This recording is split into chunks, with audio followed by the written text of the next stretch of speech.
Buenos días, yo soy Oscar Virolo, soy cardiólogo intervencionista.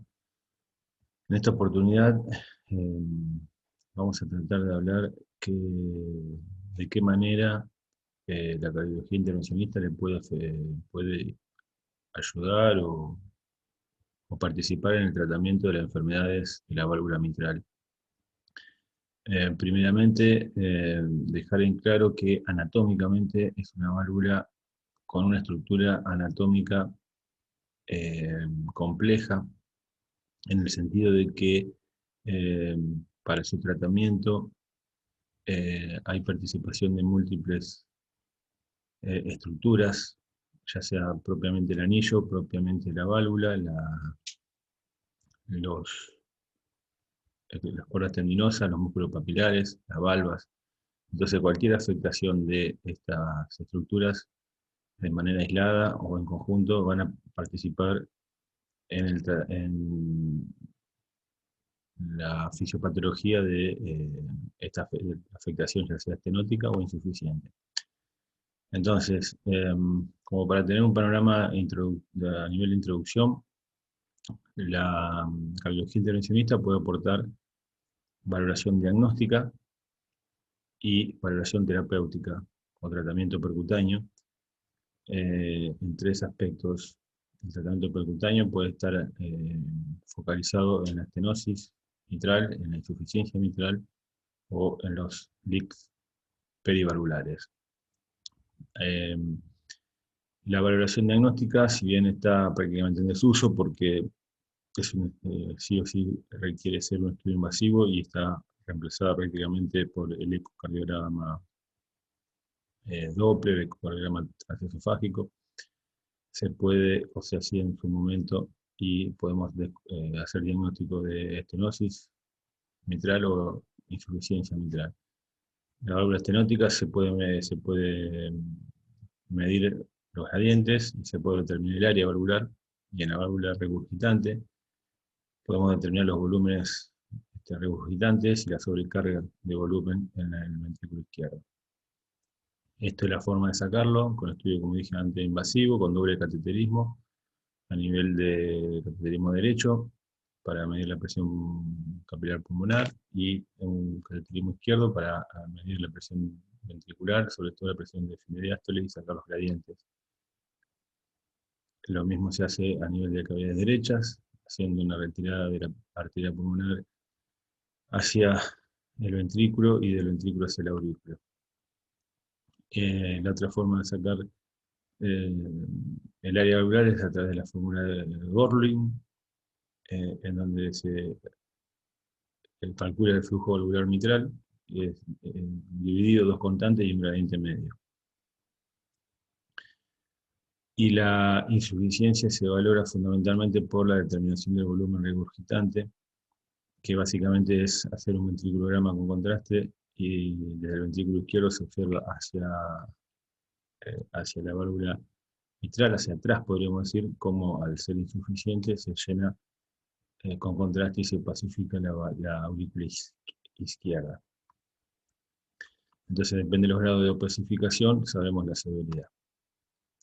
Este es un ejemplo de una insuficiencia mitral grado 3, donde vemos que la aurícula izquierda se llena ya a partir del segundo latido y de manera casi completamente igual al ventrículo izquierdo. Bueno, valoración diagnóstica, podemos decir eso. A nivel terapéutico, lo más conocido y lo que, digamos, ya hoy en día no se discute más, es el tratamiento de la estenosis mitral a través de la valvuloplastia mitral. Rápidamente la estenosis mitral se puede producir por engrosamiento, calcificación de las valvas, fusiones de las comisuras y acortamiento y fusión propiamente dicho de las cuerdas tendinosas. La incidencia es una incidencia que se puede dividir, depende del lugar, de los países desarrollados o subdesarrollados. En los países desarrollados prácticamente está desapareciendo, y en los subdesarrollados se sigue manteniendo muy activa. Esto es por la gran asociación que tiene con la fiebre reumática. Entonces, para seleccionar al paciente, lógicamente hay que hablar de la clase funcional, si son los síntomas que tiene, y realizar un buen ecocardiograma para evaluar las posibilidades de cateterismo, sobre todo a nivel del cateterismo transeptal, evaluar la aurícula izquierda con si tiene o no trombos, trastorno de coagulación, deformidades torácicas y comparación con la cirugía. Prácticamente eso ya hoy en día está bien establecido. Por hemodinamia hay una técnica anterógrada y una técnica retrógrada. La técnica retrógrada prácticamente está en desuso y hoy en día las dos técnicas más utilizadas son las anterógradas con balón único de Inoue o con doble balón. El valvulotomo de metálico de Crivier ha sido en principios de este tratamiento utilizado, pero también está en desuso.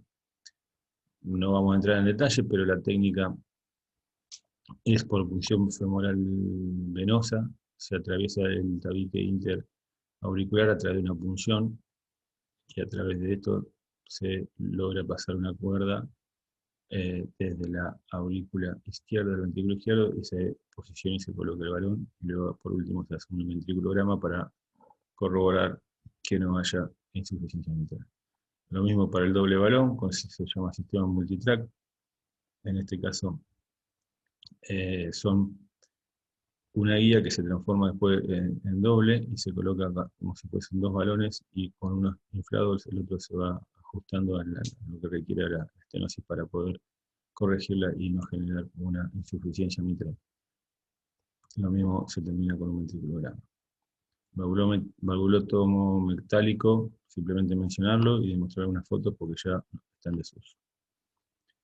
Ahora bien, después vamos a ver las indicaciones de las guías, pero también tienen que tener algunas características anatómicas que se tienen que cumplir, que se evalúan con el ecocardiograma, en donde se evalúan la movilidad de las valvas, el engrosamiento subvalvular, el engrosamiento valvular y la calcificación valvular. Esto se llama, o se evalúa a través de un score ecocardiográfico, que se llama score de Wilkins. Es un punto, cada ítem, que son 4 ítems, se subdivide en 4 puntos, entonces el score máximo va a ser 16. Los pacientes candidatos o ideales para una valvuloplastia mitral percutánea tienen que tener 8 puntos o menos.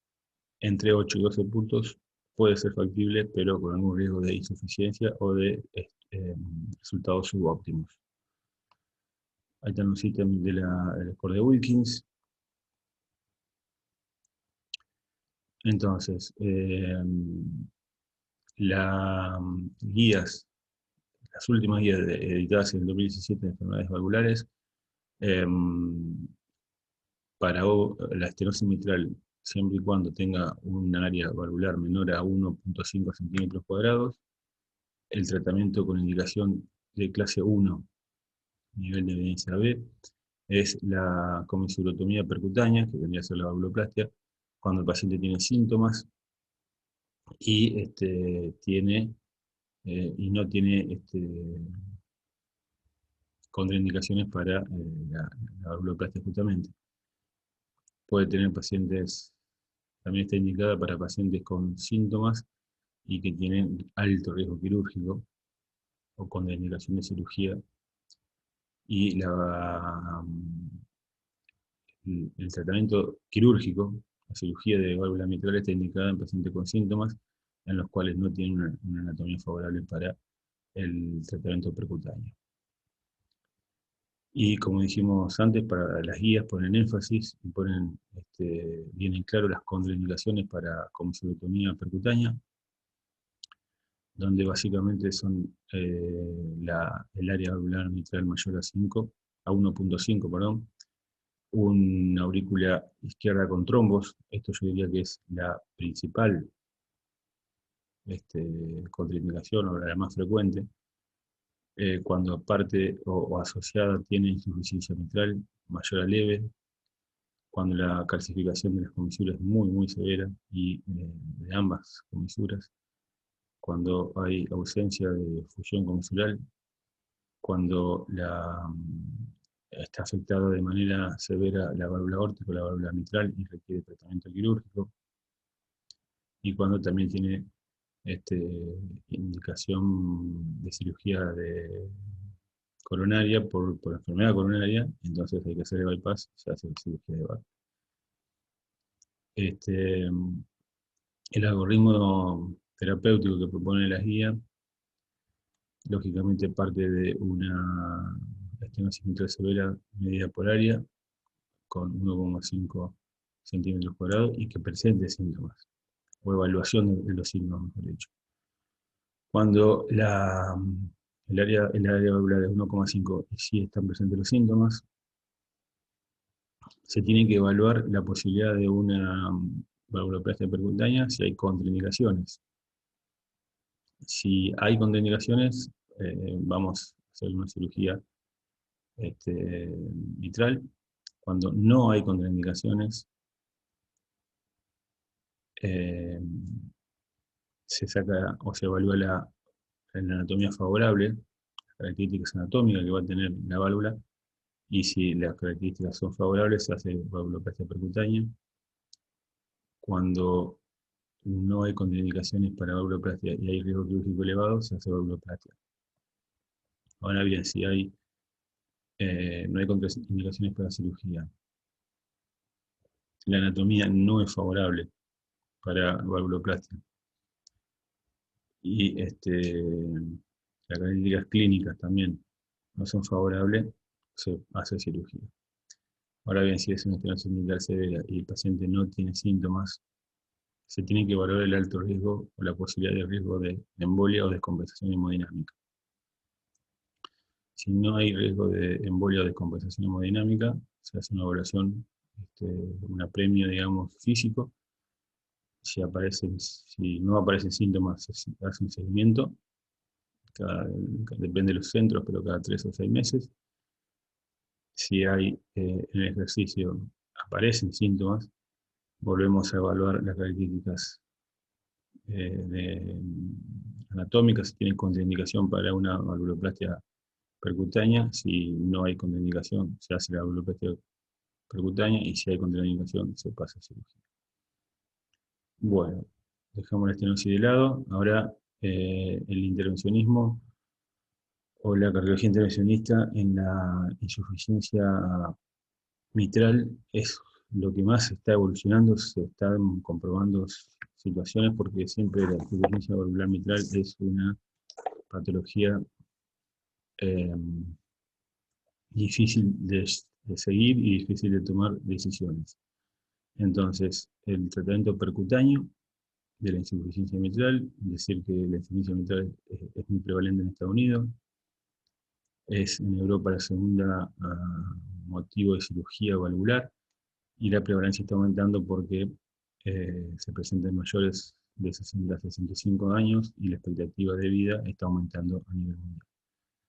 Entonces siempre hay que aclarar y tomar conducta en cuanto a su clasificación en una insuficiencia mitral primaria o degenerativa, que es la más frecuente, y hablamos de esto cuando la válvula está afectada en su estructura, o sea que hay una insuficiencia mitral propiamente dicha por alteración intrínseca de la válvula, generalmente asociada o con antecedentes de prolapso, calcificaciones, alteraciones del tejido valvular y subvalvular.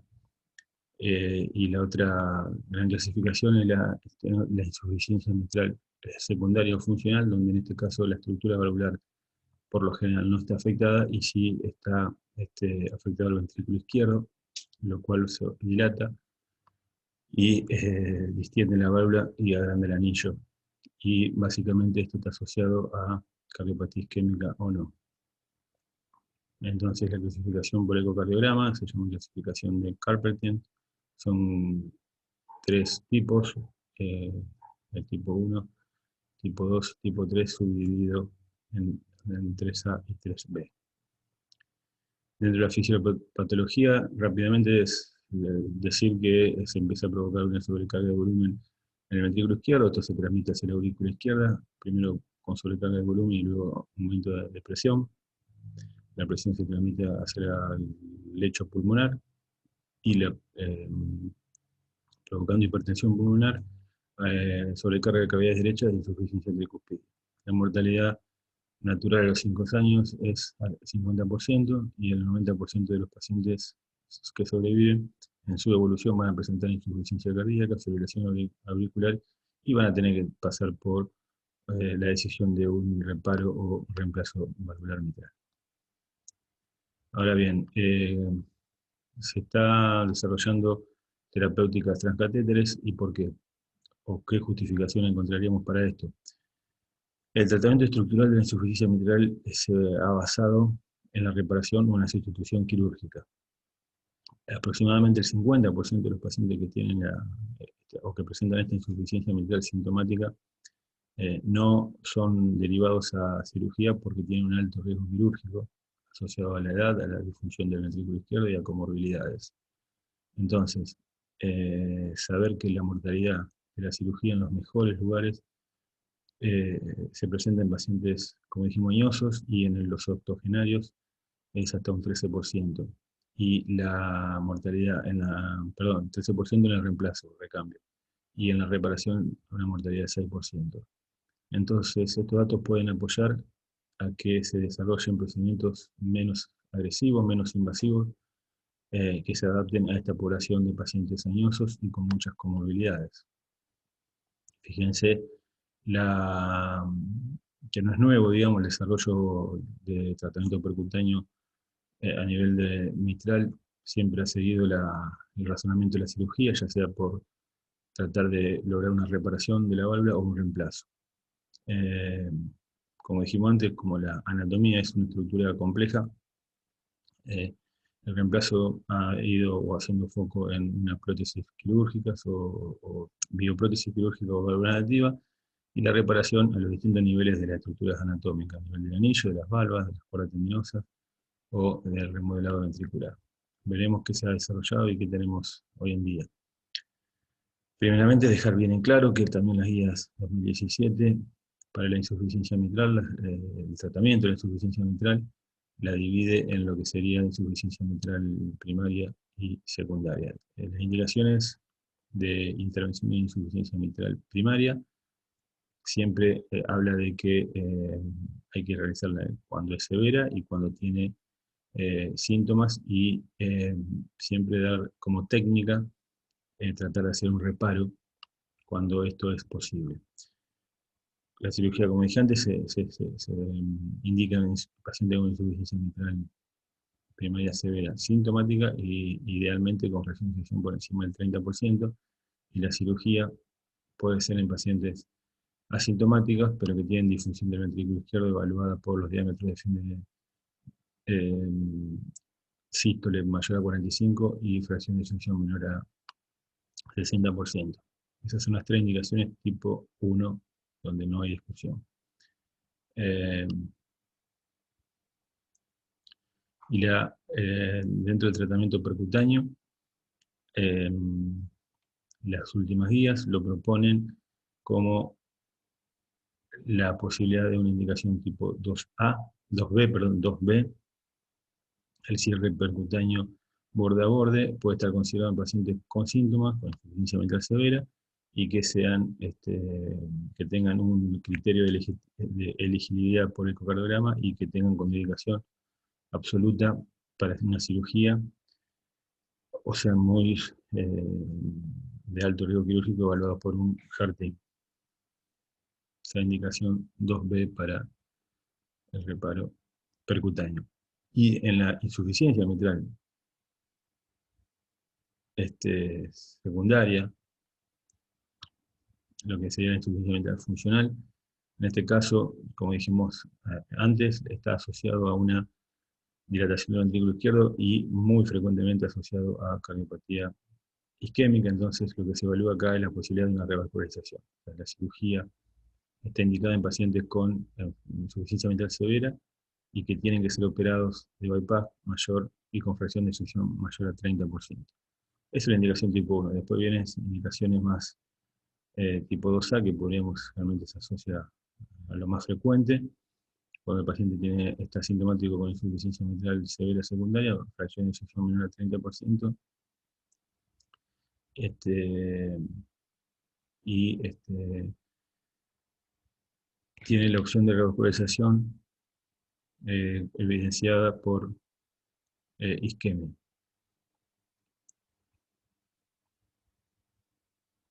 Ahora bien, cuando la insuficiencia mitral es secundaria y hay contraindicación o el riesgo quirúrgico no es bajo, se puede considerar el cierre percutáneo en pacientes que tienen fracción de ejecución mayor al 30% y que ya se le aplicó o se optimizó el tratamiento médico lo mejor posible, incluyendo un resincronizador, y tienen un riesgo quirúrgico muy elevado y morfología anatómica por ecografía apropiada. Y es indicación 2B también, de cierre percutáneo e insuficiencia mitral secundaria.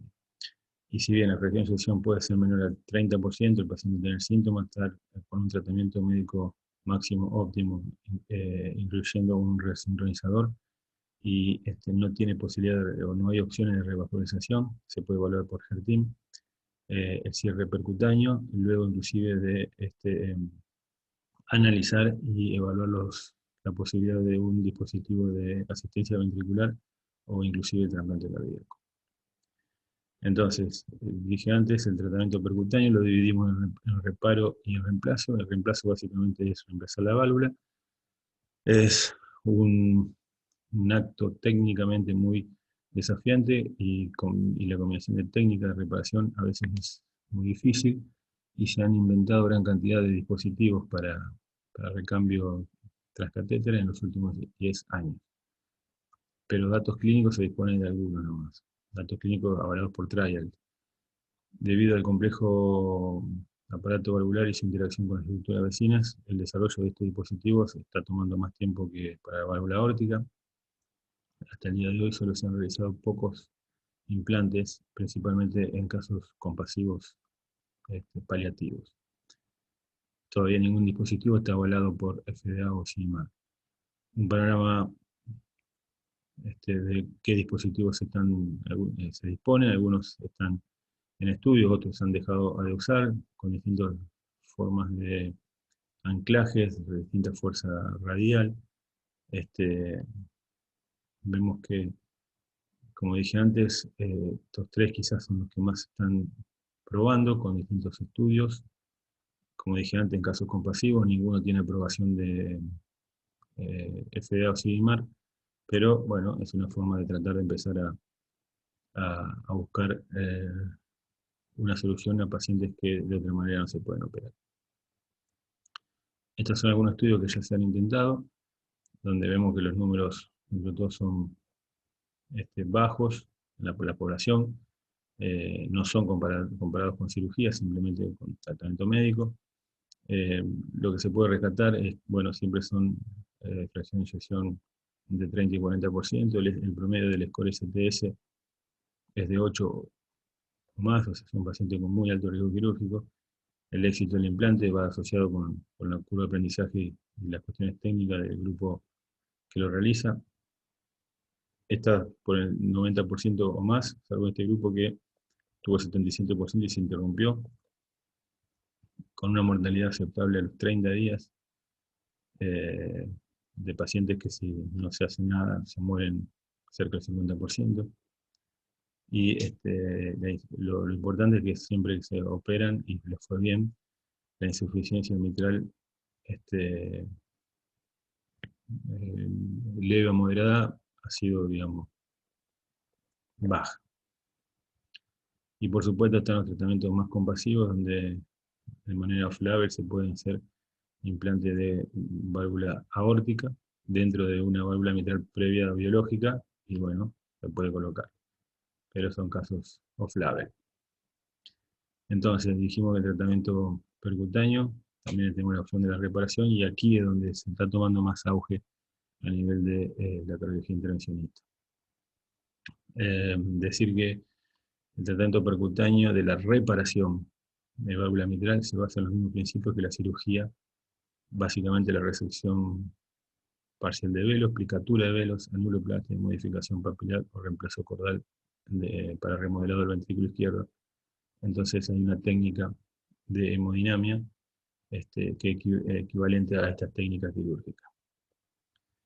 Depende del dispositivo, se divide en lo que dijimos antes, puede ser un cierre de borde a borde, una anuloplastia y una reconstrucción cordal. La anuloplastia directa es lo primero que se ha intentado con el correr de los años, con distintos resultados. Se ha desarrollado para replicar la implantación de un anillo quirúrgico y la posterior reducción del anillo. Está fundamentalmente abocada a insuficiencia mitral secundaria. Entonces, los dispositivos percutáneos son, o más conocidos, son la anuloplastia directa con Cardioband, con multipié y Mid and Lig. El Cardioband ha tenido reconocimiento CE mark. Lo que hace es tratar de apoyar una especie de banda sobre el anillo, se pliega, se pega y luego se intenta retraer el anillo. Lógicamente tiene que ser insuficiencia mitral secundaria con estructura valvular casi normal. Y se han intentado, como dije antes, Mid and Lig, Akuchin, el sistema inclusive de acortamiento por radiofrecuencia. Ablación por radiofrecuencia, tipo lo que hacen los electrofisiólogos, donde apoyan un electrodo redondo del mismo diámetro que el anillo, se aplica calor y se genera una fibrosis y una retracción. Tratamientos combinados, donde se hace reemplazo de válvula y una Cardioband, que sería una plastia. La anuloplastia indirecta, ¿qué quiere decir indirecta? Porque no se actúa directamente sobre el seno, sobre la válvula, sino que trata de retraer el anillo mitral colocando dispositivos en el seno coronario. Porque este seno coronario, como ya sabemos anatómicamente, va bordeando toda la zona lateral y posterior de la válvula mitral. El dispositivo que más avanzó fue el Carilion, hoy en día el único que está en disposición, donde, bueno, vimos el ejemplo, cómo se busca el seno coronario, y se coloca para la retracción del anillo. Los estudios que estudiaron los dispositivos, como dije antes, el Carilion, a través del estudio Titan, siempre ha sido en insuficiencia mitral funcional, ha tenido una tasa de implante aceptable, siempre asociado a que es un dispositivo difícil y con curva de aprendizaje grande,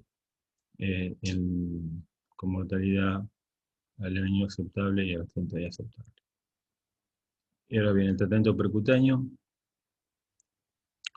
la reparación a través de la aplicatura es lo que más está en boga. Esto se hace una reparación de borde a borde para reproducir una reconstrucción quirúrgica simplificada de la técnica de Alfieri, que consiste en conectar la parte central de las válvulas de válvula mitral, válvula anterior y posterior, a nivel de A2P2, creando así una válvula mitral con doble orificio. Los estudios que avalaron la técnica de Alfieri son estudios quirúrgicos, han demostrado que este método reduce eficazmente la insuficiencia mitral, pero mayoritariamente o casi siempre se combina con anuloplastia en el mismo acto quirúrgico. Se ha desarrollado dos dispositivos para permitir la reparación de las válvulas, para tratar de copiar esta técnica. Entonces, el tratamiento de reparación borde a borde básicamente se estudió con el dispositivo MitraClip y lo podemos hacer un repaso cuando se comparó contra cirugía y cuando se comparó con tratamiento médico. Como dije antes, los dos dispositivos que hoy en día están en el mercado es el MitraClip y el dispositivo Pascal. MitraClip es el más antiguo y tiene aprobación de CE mark y de FDA.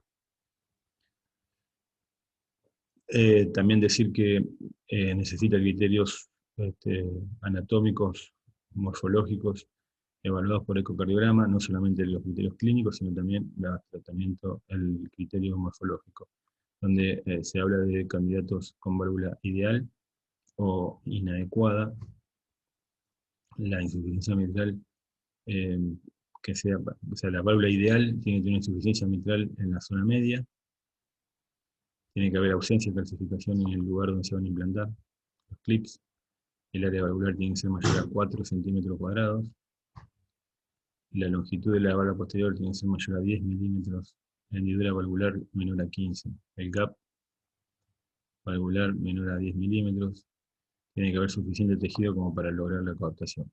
Y la profundidad de coaptación tiene que ser menor a 11 milímetros. Una válvula inadecuada cuando hay presencia de perforación valvular o presencia de cleft, ausencia de soporte de las cuerdas tendinosas primarias y secundarias, severa calcificación en el lugar de clampeo y longitud de la válvula posterior menor a 7. Estenosis mitral asociada, que sea moderada o severa. Esto se asocia por la calcificación que hay. Antecedente de enfermedad reumática o secuela de endocarditis y ausencia de coaptación con distancia entre de la valva mayor a 2 milímetros y valva posterior menor a 11 milímetros de longitud. Entonces, decir rápidamente un repaso de por qué se evalúan las guías que yo mencioné antes del 2017, el aval, digamos, de evidencia que se basaron los autores de las guías fue sobre todo en este estudio, es un estudio que se llama Everest 2, que comparó el cierre percutáneo con MitraClip contra la cirugía. Se hizo una aleatorización 2:1 con 180 pacientes para MitraClip y 93 pacientes para el grupo control quirúrgico. En este caso, lo que se hizo fue un endpoint primario de eficacia y un point primario de seguridad. El endpoint primario de eficacia hablaba de sobre vida o libertad de cirugía por la disfunción previa, o sea, libertad de cirugía para el dispositivo o para la cirugía previa, mortalidad y insuficiencia mitral. Y los MEIS de seguridad a 30 días fue un combinado de muerte, de infarto, recuperación, stroke, insuficiencia renal, cirugía no cardíaca, infección, RM prolongada, transfusiones de sangre, aparición de FA y complicaciones gastrointestinales. Se incluyeron pacientes en grupos similares, añosos, y no se eligió si era paciente con insuficiencia mitral funcional o degenerativa. Mayoritariamente eran degenerativas, un 30% funcional. Entonces dijimos que los puntos finales de eficacia a 12 meses o al año, la libertad de mortalidad de cirugía, lo que podríamos decir recirugía, y de insuficiencia mitral 3 o 4 fue a favor de cirugía. O sea, había menos gente que le pasó esto. Con un análisis de MEIS global a favor de cirugía, pero si evaluamos punto por punto, la mortalidad fue bastante similar en los dos grupos, con un 6%. La mortalidad, la nueva cirugía por disfunción del dispositivo CLIP o de la cirugía propiamente dicha, ahí donde fue realmente más beneficiosa la cirugía, con un 2% para la cirugía, la reoperación y una operación nueva del 20% para MitraClip. Los grados de insuficiencia mitral fueron muy parejos, 20 y 21%. Y los MEI de seguridad a 30 días, en este caso, al ser un estudio menos invasivo, les fue menos frecuente los MEIs, el combinado de MEIs fue mejor para MitraClip,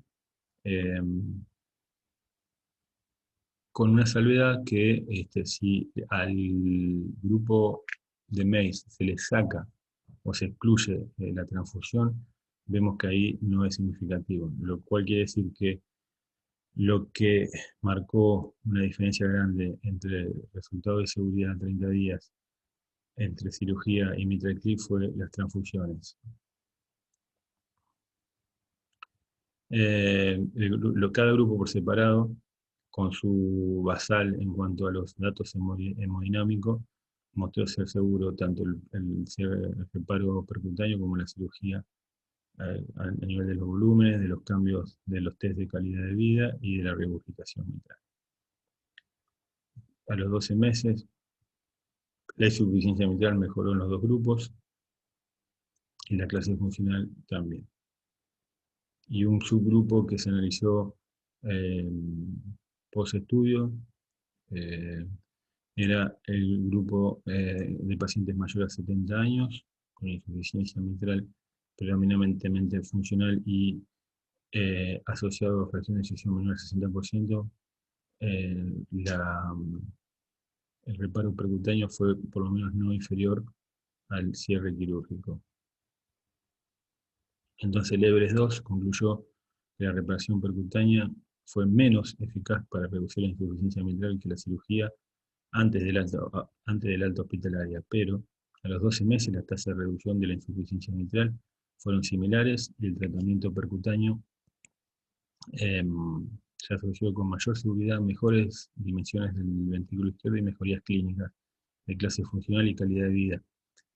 Entonces esto avala el seguimiento a largo plazo para generar datos adicionales y comprender mejor el tratamiento de la insuficiencia mitral. Entonces el grupo del EVEREST-2 se le ocurrió hacer un comparativo de pacientes de muy alto riesgo, donde ya la cirugía no se puede comparar porque no estaría contraindicada o estos pacientes ya no son candidatos para cirugía. Entonces evaluó la posibilidad de MitraClip a 30 días y 12 meses en pacientes de muy alto riesgo quirúrgico y se incluían pacientes de insuficiencia mitral 3-4 eh, con una mortalidad quirúrgica mayor al 12% evaluada por STS o por un equipo de cirujanos que consideraba el paciente de muy alto riesgo quirúrgico. Entonces el EVEREST-2 de muy alto riesgo incluyó pacientes muy añosos, 75% en promedio, pero con un 58% por encima de un total de 75 años, con pacientes con insuficiencia cardíaca congestiva, que ya por sí solo esto marca mortalidad, pacientes diabéticos un 40%, 70% de insuficiencia mitral funcional, cirugía previa, o sea que ya tiene una esternotomía previa casi en un 60%, y la clase funcional, como dijimos, mayormente 3 y 4. Y en pacientes que se sabe que se van a morir por lo menos un 50% al año, vieron que la tasa de mortalidad total a los 30 días fue del 5% y a los 12 meses de 23%, con un total, esa mortalidad, pero con un total de MACE, un combinado de MACE del 18% a 30 días y de casi 40% a 12 meses, también excluyendo a la transfusión, donde vemos que se lleva la mayor tasa de complicaciones y que si lo excluimos bajan un poquito. Y como resultado, variables clínicas, el EVEREST-2 de alto riesgo modificó todas las variables en comparativo con el basal. Al año vemos que mejoró la insuficiencia mitral, la clase funcional, la calidad de vida, los volúmenes, salvo la fracción de eyección que no la modificó. Un dato a destacar, en pensar en estos pacientes que son muy añosos y que, bueno, si no se podrían operar, no tienen riesgo, van a estar mucho tiempo internados por insuficiencia cardíaca refractaria. Cuando se le aplicó el MitraClip y le fue bien, la estadía hospitalaria fue de 3 días y el 90% se pudo ir a su hogar, sabiendo lo que significa con todo el deterioro cognitivo que estos pacientes atraen. Y los síntomas de insuficiencia cardíaca vemos que han mejorado claramente, lo cual sabemos que esto influye en las internaciones a largo plazo. Entonces, en pacientes con muy alto riesgo quirúrgico, el EVEREST-2 de alto riesgo quirúrgico concluyó que son datos únicos porque representan el conjunto de datos prospectivos más grande que evalúa los resultados de la reparación percutánea en pacientes con síntomas de insuficiencia mitral grado 3-4 y que tienen alto riesgo quirúrgico para una cirugía. El dispositivo fue factible, fue seguro y eficaz para reducir síntomas y mejorar clínicas en este grupo de pacientes que prácticamente no tienen otra alternativa para el tratamiento de la insuficiencia mitral. El mismo grupo de EVEREST hizo un seguimiento a 5 años que se publicó en 2015, por eso la guía les recuerdo que se publicó en 2017 y este fue el estudio más serio y prospectivo y randomizado. Entonces también a 5 años vieron que los eventos combinados de mortalidad, o sea, libertad de mortalidad de nueva cirugía o de insuficiencia mitral, siguió siendo a favor de la cirugía, pero con el subanálisis de punto por punto, donde la libertad de mortalidad fue similar, y nuevamente la libertad de nueva cirugía o reoperación fue a favor de la cirugía propiamente dicha, donde vemos que el MitraClip aquí fue, como consecuencia de una insuficiencia mitral residual, tuvo que ser reoperado el paciente y bueno, en vez de hacer un MitraClip de vuelta, se le hizo cirugía. Y ahora bien, un pequeño comentario, que si a los pacientes que hubo que hacer la recirugía por presentar insuficiencia mitral severa, fue ante los 6 meses, bueno, fue a favor de cirugía, pero si hacemos el punto de corte luego de los 6 meses y hasta los 5 años de seguimiento, el combinado de MACE fue muy similar para los dos grupos. Esto es lo mismo que dije en el último cuadro, para poner énfasis que el cierre percutáneo contra la cirugía a los 5 años, como dije antes, fue, digamos, más beneficioso la cirugía, sobre todo a expensas de la nueva cirugía y de insuficiencia mitral residual. Ahora bien, pero si hacemos un corte luego del primer año y al seguimiento a 5 años, los eventos han sido muy parecidos, incluso con alguna tendencia a favor de cierre percutáneo. Y nuevamente el subgrupo de 70 años, menores de 70 años, insuficiencia mitral severa funcional y región de inyección menor del 60%, es no inferior al cierre percutáneo a la cirugía. Entonces, el Everest 2 dice los resultados a 5 años respaldan la superioridad de la cirugía para reducir insuficiencia mitral. Apoyan claramente la seguridad a largo plazo en MitraClip y la durabilidad de la reducción de insuficiencia mitral. Más allá del año, el hecho que haya el análisis del empeoramiento de la insuficiencia mitral y la cirugía para la disfunción de la válvula mitral rara vez ocurrieron después de cirugía o de la reparación percutánea. Entonces, hablamos de no inferioridad. Las mejoras en los síntomas de insuficiencia cardíaca y en las dimensiones del ventrículo izquierdo se mantuvieron estables durante el seguimiento a 5 años, lo que mitigó las preocupaciones de la insuficiencia mitral residual después de la colocación de un clip y la falta de neuroplastia en el anillo con el dispositivo mitral clip, que hacía suponer que daría resultados de empeoramiento progresivo en la insuficiencia mitral y dilatación del ventrículo izquierdo. Y finalmente, en ese momento, del 2015, estos autores concluyen que la reparación percutánea, con reparación percutánea o cirugía, la insuficiencia mitral presagiaba un mayor riesgo de mortalidad a largo plazo. Queda por determinar si la reducción de la insuficiencia mitral en estos pacientes prolonga la supervivencia dentro del estudio COAP, que ya lo vamos a ver. Un metaanálisis que se hizo para evaluar las técnicas o la comparación de MitraClip con cirugía. Vemos que es un metaanálisis de 7 estudios, solamente uno randomizado, que es el Everest que yo les detallé anteriormente, cuando compara mortalidad cardiovascular global en el grupo MitraClip contra el grupo quirúrgico. Hay una leve tendencia o no inferioridad de MitraClip, sabiendo que creo que estos pacientes siempre se elige pacientes peores candidatos, y la mortalidad cardiovascular y la mortalidad total pasa lo mismo. Vemos que no es, digamos, inferior. Entonces, MitraClip, o sea, el tratamiento de reparación borde a borde contra el tratamiento médico, a modo introductivo, un metaanálisis que pudo evaluar el seguimiento a largo plazo de la probabilidad de sobrevida. Vemos lo que sería la línea verde cirugía, la línea celeste o azul MitraClip y la línea anaranjada tratamiento médico conservador. Entonces, ¿qué analizó este grupo? Que se sabía que el MitraClip es un método eficaz y seguro para el tratamiento con pacientes con insuficiencia mitral. y pacientes de alto riesgo es una alternativa muy valiosa, además del tratamiento quirúrgico conservador. ¿Y qué aporta este análisis? Que la mortalidad a largo plazo en pacientes de alto riesgo que reciben la intervención por mitraclip o la terapia conservadora sigue siendo alto. Para pacientes con alto riesgo con insuficiencia mitral sintomática, la intervención mitraclip demuestra ser un factor independiente que conduce a un menor riesgo de mortalidad en comparación con la terapia conservadora.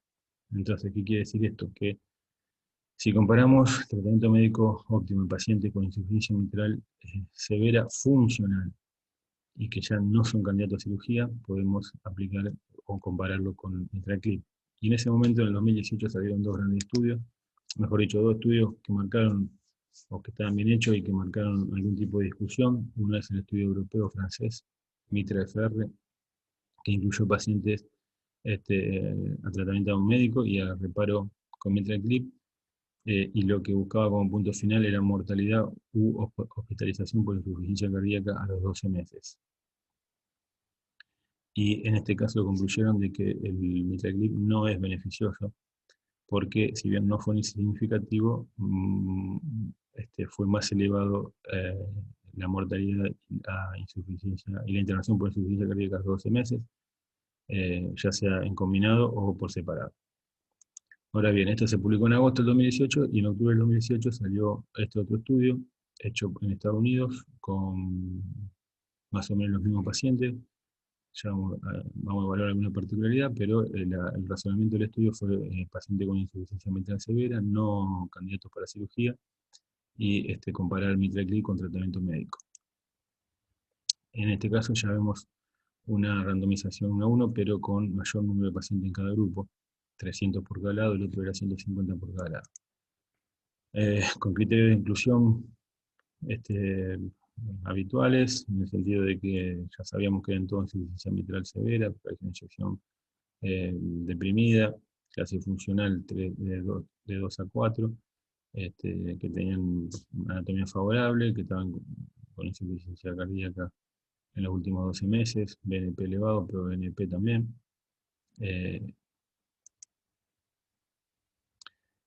Y los endpoints en este caso fueron también lo mismo que el otro estudio, todas las causas por internación por insuficiencia cardíaca a 24 meses. Y a los 12 meses se hizo un estudio de seguridad del dispositivo que también ya vamos a ver, de evaluar. Las características basales más o menos esperables, y parejas, solamente recalcar el STS, que el promedio fue de casi 8 para los dos grupos, y mayor a 8 un 40%, o sea que eran pacientes realmente que si se operaban le iba a ir mal, y que ya tenían muchas enfermedades asociadas. El sincronizador en un 38, casi 40% en los dos grupos. Y bueno, vemos a 24 meses los resultados del acumulativo de internación por insuficiencia cardíaca. Fue a favor de la terapéutica combinada de tratamiento médico y mitraclip. Y la internación anualizada, lo mismo. La internación por insuficiencia cardíaca anualizada fue a favor de mitraclip con NNT de 24 pacientes por mes.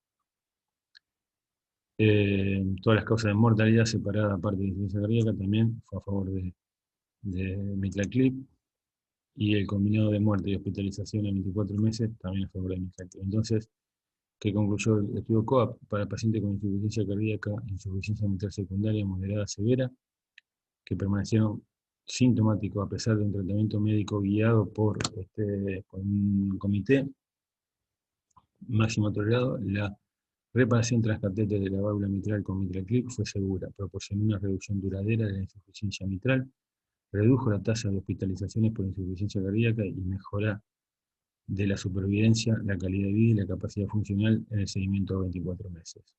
Entonces, mitraclip es la primera terapéutica que ha demostrado mejorar el pronóstico en los pacientes con insuficiencia cardíaca al reducir la insuficiencia mitral secundaria por disfunción del ventrículo izquierdo. Entonces, ya dijimos, para cirugía en su momento no era tan a favor, pero para contra tratamiento médico en pacientes con insuficiencia mitral funcional y sin chance quirúrgica es beneficioso, demostró el estudio COAPS. Entonces, por un lado tenemos el estudio COAPS a favor, podríamos decir, y el estudio Mitra FR en contra de Mitra Clip. Vamos a tratar de, en 5 o 6 diapositivas, ver por qué son de resultados dispares de una misma terapéutica en un mismo momento, porque se publicaron en el mismo año con un mes de diferencia. Lo primero que hay que decir, los resultados 12 meses haciendo corte de COAP, ya ahí fueron separados las dos líneas, con un 46% de eventos en el tratamiento médico solo, digamos, y 33% en Mitraclip, pero si nos fijamos que el tratamiento médico solo de Mitra FR ya era elevado la mortalidad.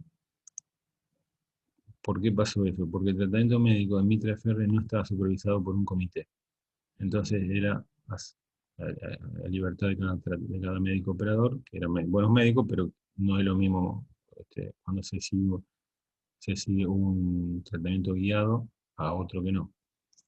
Los candidatos que se eligieron con los criterios para insuficiencia mitral eran un poco más graves en cuanto al ORE y a los volúmenes de fin de diástole del ventrículo izquierdo en Mitra FR que en COAP, y algo que también va a influir en el análisis de resultados de la totalidad del estudio. O sea, el COAP incluyó 614 pacientes con 150 en cada rama, con 300, perdón, 300 en cada rama, y Mitra FR incluyó 300 pacientes en total con 150 en cada rama. Entonces ya sabemos que ante una misma cantidad de eventos, el porcentaje va a variar por el número total. Y lo que sí hubo una pequeña diferencia fue con las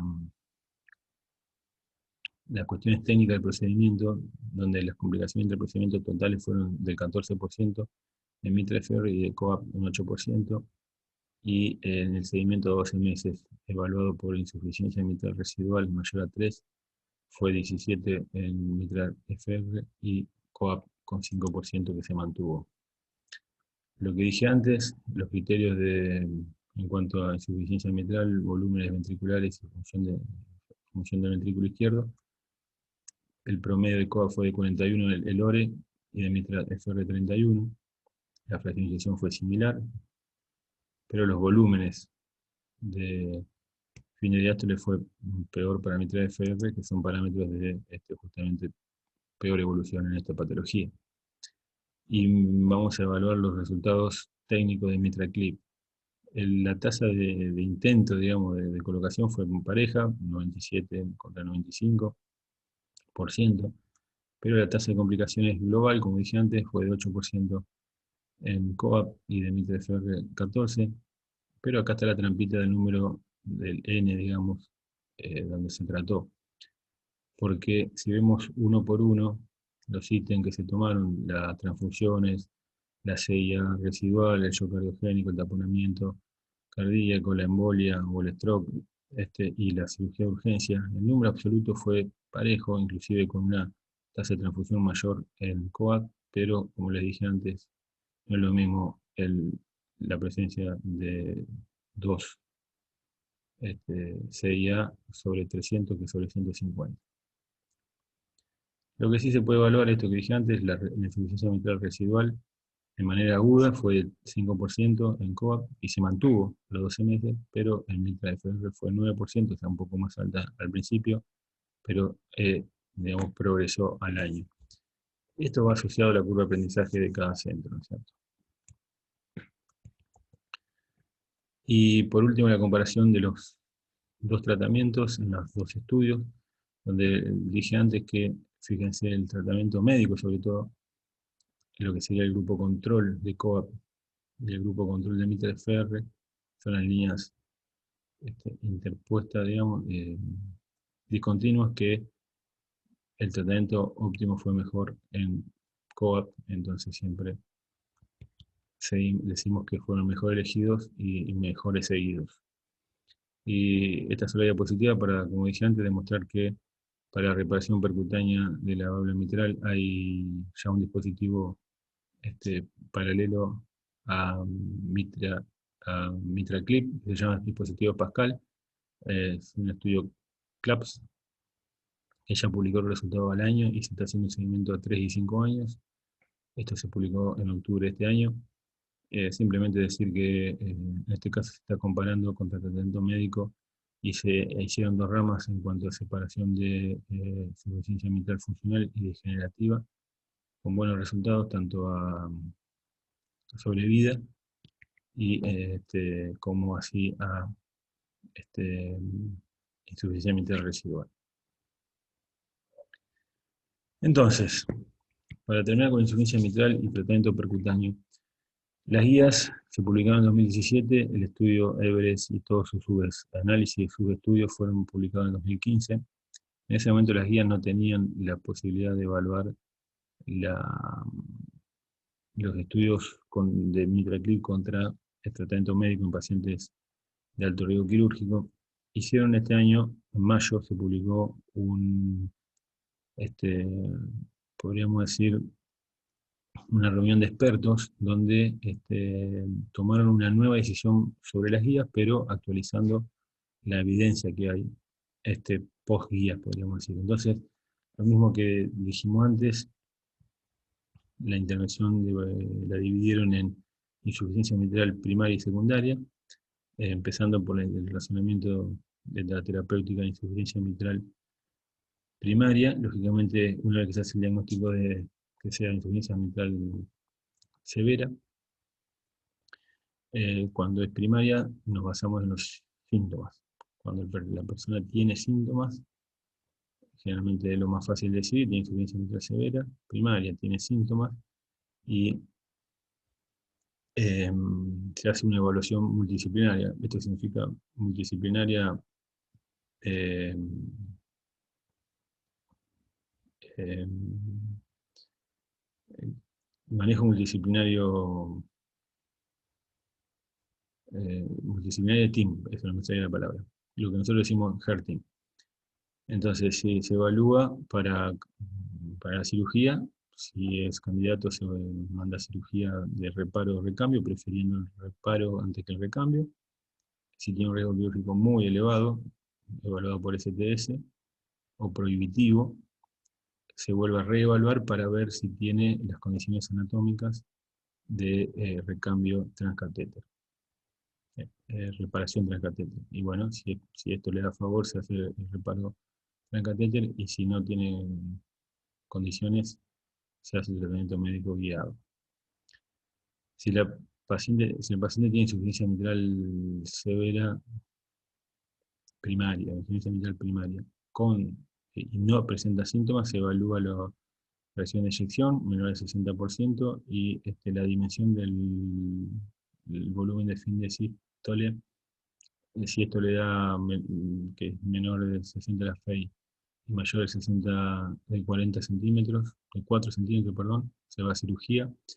Y si el paciente tiene insuficiencia mitral primaria asintomática, no tiene fracción de eyección deprimida, no tiene la dimensión de fin de sístole mayor a 4, tenemos que ver estos 4 subítems: presencia de FA, hipertensión pulmonar, progresión de los diámetros ventriculares solo, o progresión de la depresión de la fracción de eyección. Si presenta alguno de estos 4, se plantea la cirugía.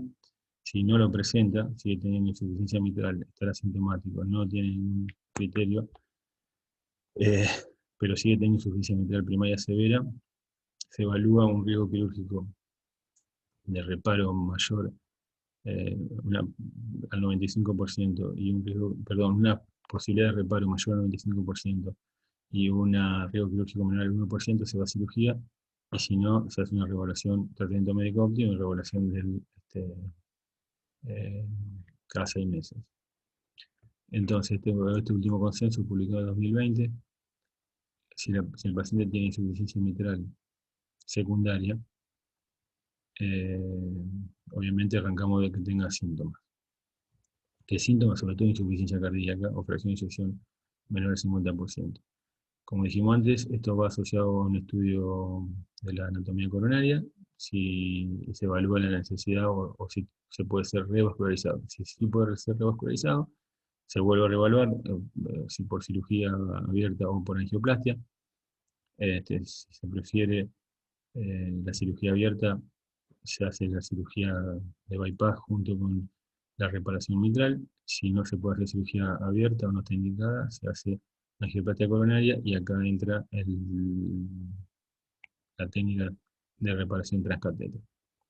Si el paciente tiene insuficiencia mitral severa con síntomas de insuficiencia cardíaca, la revalorización no está indicada porque o no tiene enfermedad coronaria o tiene muy severa enfermedad coronaria, se hace un tratamiento médico especializado y dirigido para la disfunción sistólica del ventrículo izquierdo y se evalúa cada 6 meses los síntomas. Si los síntomas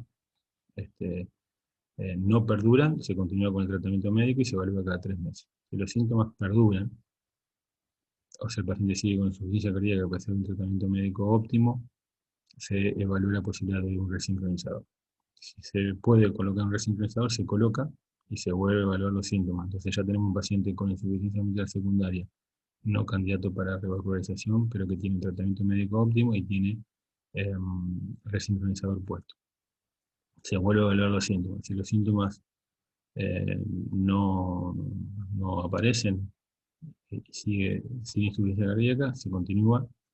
En cambio, si los síntomas sí aparecen, se hace de vuelta evaluación por HERTIM y vemos para qué riesgo quirúrgico tiene, si es apropiado para reparo transcatéter o para cirugía. Entonces, ¿qué conclusión este grupo de expertos en 2020? Que el uso de una terapéutica de reparación transcatéter con un dispositivo de clip en Estados Unidos se ha expandido desde el tratamiento de pacientes severamente sintomáticos con insuficiencia mitral severa y que son malos candidatos para cirugía, y también en pacientes con insuficiencia mitral secundaria, cuidadosamente seleccionados y con síntomas de insuficiencia cardíaca, a pesar de un tratamiento médico óptimo, incluyendo un cardiodesfibrilador. Los roles de HERTIM y sus miembros son fundamentales para la toma de decisiones y la recomendación por consenso. Y hay otros sistemas de recambio o reparación de válvula mitral que están bajo investigación activa y se prevé que se conviertan en clínicamente disponible a corto e intermedio plazo. La introducción de estos sistemas en la práctica clínica requerirá de actualizaciones continuas y reiteradas por grupo de consenso. Por último, dijimos que un aporte que puede dar la cardiología intervencionista a la válvula mitral es en el cierre de los leaks perivalvulares. Son muy poco frecuentes, pero como cardiólogo clínico tengo que saber que existen. Cuando están presentes generan sobre todo también un cuadro similar a insuficiencia valvular. Se tiene que cerrar cuando hay insuficiencia cardíaca, cuando hay FA, cuando desarrolla hipertensión pulmonar o hay hemólisis por culpa del leak. Hay hoy en día en el mercado 3 dispositivos que dependiendo del lugar del leak y la forma del leak se pueden colocar. Fundamentalmente el diagnóstico es por clínica y por ecocardiograma. Lo más ideal que sea un ecocardiograma transesofágico, y si se puede 3D mejor. Y bueno, se hace un implante combinado con ecografía y con angiografía. Así que bueno, espero no haberlos aburrido tantos y damos por finalizada la charla.